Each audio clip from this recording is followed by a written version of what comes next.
రవి ప్రకాష్ సిలికానాంధ్ర ఆసుపత్రి Kuchipudi super speciality వైద్య సేవలు పూర్తిగా ఉచితం. కానీ నిజామాబాద్ ఎంపీ ధర్మపురి అరవింద్ అంటున్నాడు, నేను స్పైసెస్ బోర్డు తీసుకొచ్చాను, ఇంకేంటి టర్మరిక్ బోర్డు తీసుకొచ్చాను కాబట్టి గెలుపు నాదనే ధీమాతో. డిపాజిట్ రాదు సార్. ఎక్కడుంది స్పైసీ బోర్డు? ఎక్కడుంది టర్మరిక్ బోర్డు? ఎక్కడుంది సార్? ప్రధానమంత్రి ఇప్పుడు అనౌన్స్ చేశారు కదా, హామీ ఇచ్చారు. మేము ఇచ్చాము హామీలు. మేము ఇల్లు కట్టలేం కాబట్టి మమ్మల్ని హామీలు ఇచ్చి ఇల్లు కట్టలేని ఓడగొట్టిరు. ఇవాళ ఆయన కట్టాలి కదా.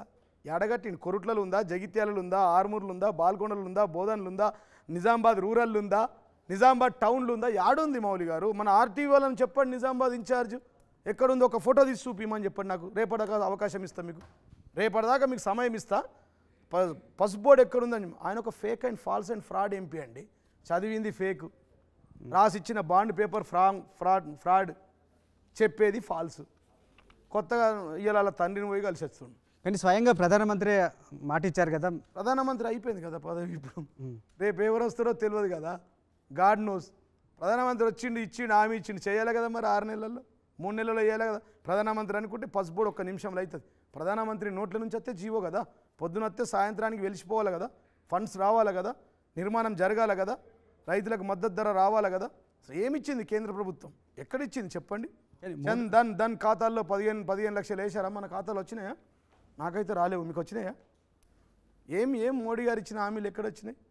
ఎక్కడ కోటి ఉద్యోగాలు వచ్చినాయి? సంవత్సరానికి కోటి ఉద్యోగాలు, 10 సంవత్సరాల్లో 10 కోట్ల ఉద్యోగాలు ఎక్కడున్నాయి? ఎక్కడ తెలంగాణలో ఏం చేసింది కేంద్ర ప్రభుత్వం? కిషన్ రెడ్డి గారు 4 ఎంపీలు కలిసి ఈ రాష్ట్రానికి ఎంత నిధులు తీసుకొచ్చారు? ఎన్ని పనులు చేశారు? రాష్ట్ర ప్రభుత్వం వచ్చి 123 రోజులు అవుతుంది. ఇయ్యాలకి ఏం చేశారు? వాళ్ళు 38,000 కోట్ల అప్పు చేశారు. ఇదే రేవంత్ రెడ్డి గారు మా పార్టీని, మా ప్రభుత్వాన్ని 5 లక్షల కోట్ల అప్పు చెప్పినటువంటి ముఖ్యమంత్రి గారు, గౌరవ ముఖ్యమంత్రి రేవంత్ రెడ్డి గారు ఇవాళ 38,000 కోట్లు తీసుకొచ్చిండు. మరి రైతుల మీద ప్రేమ ఉంటే రైతు బంధు ఇచ్చేయచ్చు కదా. 10 ఎకరాల వరకు 5,000 లెక్క ఇవ్వచ్చు కదా. నువ్వు ఎందుకు ఇవ్వలేకపోతున్నావు? 3 ఎకరాలు బట్టి విక్రమార్క అంటారు, 4 ఎకరాలు అంటారు. వాళ్ళు ఏంటంటే రేవంత్ రెడ్డి ఇవ్వట్లేదు. వాళ్ళు ఎందుకు ఇవ్వలేకపోతున్నారు? వాళ్ళు ఉప ముఖ్యమంత్రి రేవంత్ రెడ్డి ఎందుకు ఇవ్వలేకపోతున్నారు? ఖజానాలో డబ్బులు ఇవ్వలేకపోతున్నారు. డబ్బులు లేక మై డియర్ ఫ్రెండ్, నేనేం చేయాలి దానికి? రేవంత్ రెడ్డి ముఖ్యమంత్రి, ఆయన ఇవ్వాలి. కారణం చెప్పండి. రేవంత్ రెడ్డి ఎందుకు ఇవ్వలేకపోతున్నారు? నేనేమంటున్నానంటే రేవంత్ రెడ్డి గారు ముఖ్యమంత్రి అయినరు, దానికి వారు సమానం చెప్పాలా? ఇక వారు బట్టి వారు ఏమంటారు అంటే, బట్టి గారు ఏమన్నారు, వాళ్ళు ఏమన్నా చూడండి.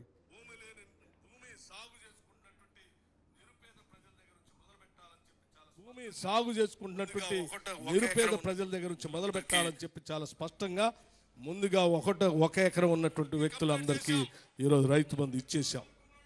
2 ఎకరాలు ఉన్న వాళ్ళకి కంప్లీట్ చేశాం. 3 ఎకరాల వరకు ఉన్న వాళ్ళందరూ కూడా కంప్లీట్ చేశాం.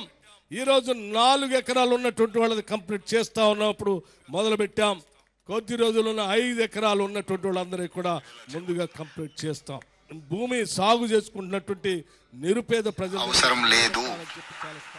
గతంలో కొనసాగిస్తున్న రైతు బంధును ఇప్పటి వరకు 5 ఎకరాల వరకు ఉన్న రైతులకు దాదాపుగా 62 లక్షల మందికి రైతు బంధు వాళ్ళ ఖాతాలో పడ్డది. ఇప్పుడు ఉప ముఖ్యమంత్రి గారు చెప్పింది నమ్మాలనా, రైతులు చెప్పింది నమ్మాలనా, ముఖ్యమంత్రి గారిని చెప్పింది నమ్మాలనా? మీరు ఇస్తున్న 15,000 ఎక్కడ పోయినాయి? ఎన్ని రైతులకు ఇస్తున్నారు? రైతుల కూలీలకు ఇస్తానంటే 12,000 ఎక్కడ పోయినాయి? రైతులకు ఇచ్చాల్సిన కరెంట్ ఎక్కడ పోయింది? రైతు భరోసా ఎక్కడ పోయింది? నేను అడిగేది ఏంటంటే, ఇవన్నీ ఇవ్వకపోతే కడుపు నోవదా అండి? రైతులు చాలా ఆగ్రహంతో ఉన్నారు. మేము 2,672 కొనుగోలు కేంద్రాలు పెడితే కనీసం కాపీ అండ్ పేస్ట్ చేయరాదా ముఖ్యమంత్రి గారికి? ఆ పాలన రాదా? ఇవాళ 5,000 కొనుగోలు కేంద్రాలు పెట్టారు. రైతుల వడ్లకు ఎందుకు బోనస్ ఇస్తలేరు? మీరు చెప్పండి రోహిత్ గారు. రైతులకు బోనస్ ఎందుకు ఇవ్వట్లేదు? దమ్ము లేదా? ఇవ్వడానికి దమ్ము లేదా? దమ్ముందా? కాంగ్రెస్కు దమ్ముంటే రైతులకు వడ్లకు బోనస్ 5,000 ఇవ్వమండి. పసుపు పంటకి ఇవ్వమని చెప్పండి. మొన్న ఇంతకుముందు వచ్చిన పంటకి ఇవ్వమని చెప్పండి. రైతులకు 2 లక్షల రుణమాఫీ ఇవ్వని చెప్పండి. వాళ్ళకు ఓట్లేస్తారు. రైతులకు రైతు బంధు 15,000 ఇవ్వమని చెప్పండి. రైతు కూలీలకు 12,000 ఇవ్వమని చెప్పండి. మహిళలకు 2,500 ఇవ్వమని చెప్పండి. మా అమ్మ తల్లులకు 4,000 ఇవ్వమని చెప్పండి. వాళ్ళనే గెలిపిస్తారు, వాళ్ళే గెలిచిపోతారు. ఇస్తే వారికి ఏమని చెప్పండి, ఇవ్వకపోతే మాకేమని చెప్పండి. కారు గుర్తు. ఓకే రేపు ముందున్నాయి మనకి లోక్సభ ఎన్నికలు ఉన్నాయి. సో లోక్సభ ఎన్నికల్లో ప్రజలు ఎటువంటి తీర్పిస్తారనేది కూడా మనకి ఇప్పటివరకు జరిగిన పాలనకి ఎటువంటి తీర్పిస్తారనేది కూడా మనకి క్లియర్గా కనిపిస్తుంది. జూన్ 4వ తారీఖున. బిఫోర్ దట్ ఒకసారి బీఆర్ఎస్ ఎల్పీని కాంగ్రెస్లో విలీనం చేయించేస్తామని అంటున్నారు. 20 నుంచి 25 మంది ఎమ్మెల్యేలు మాకు టచ్లో ఉన్నారని ఉత్తమ్ కుమార్ రెడ్డి అంటున్నారు. ఆన్లైన్ నుంచి ఇప్పుడు మీకు 39 మంది ఉన్నారు. ముందు అక్కడ 2/3 గనక కాంగ్రెస్లోకి వచ్చినట్లయితే బీఆర్ఎస్ ఎల్పీ కాంగ్రెస్లో విలీనం అయిపోతుంది చట్టబద్ధంగా. అలాంటి ప్రక్రియ జరుగుతుంది అంటున్నారు. ఇప్పుడు పెద్దన్న అన్నాడు, ఆ పెద్దన్నతో సరిగా సెట్ చేసుకోమని చెప్పండి. ఎవరితోటి? పెద్దన్న అని చెప్పాడు కదా, ఆదిలాబాద్లో ముఖ్యమంత్రి రేవంత్ రెడ్డి గారు ఎవరిని అన్నారు? పెద్దన్న అని ప్రధానమంత్రి అన్నాడు. ఆ పార్టీకి చెందినటువంటి బండి సంజయ్ గారు, వెంకటరామరెడ్డి గారు, నిర్మల్ ఎమ్మెల్యే మహేష్ రెడ్డి గారు మమ్మల్ని టచ్ చేస్తే, ఎమ్మెల్యేని టచ్ చేస్తే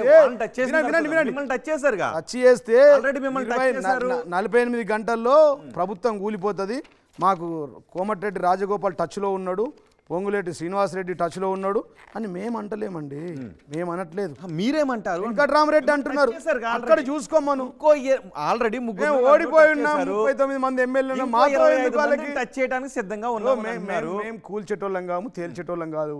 అక్కడ వాళ్ళు ఉన్నారు, ఇక్కడ వాళ్ళు ఛాలెంజ్ చేస్తుర్రు, వారికి ఛాలెంజ్ చేస్తుర్రు. రేవంత్ రెడ్డి నీకు దమ్ముంటే మా వాళ్ళని ముట్టుకోమంటారు. మేము ఎక్కడ మా వర్కింగ్ ప్రెసిడెంట్ కానీ, మా ముఖ్యమంత్రి గారు కానీ, మేము కానీ, మా పార్టీ ఎమ్మెల్యేలు కానీ ఎవరైనా ఇక్కడ వీడియో ప్లే చేయండి. మరిన్ని వీడియోస్ కోసం ఛానల్ ని సబ్స్క్రైబ్ చేయండి. లేటెస్ట్ అప్డేట్స్ కోసం వాట్సాప్ ఛానల్ ని ఫాలో చేయండి. అండ్ లింక్ డిస్క్రిప్షన్ లో ఉంది.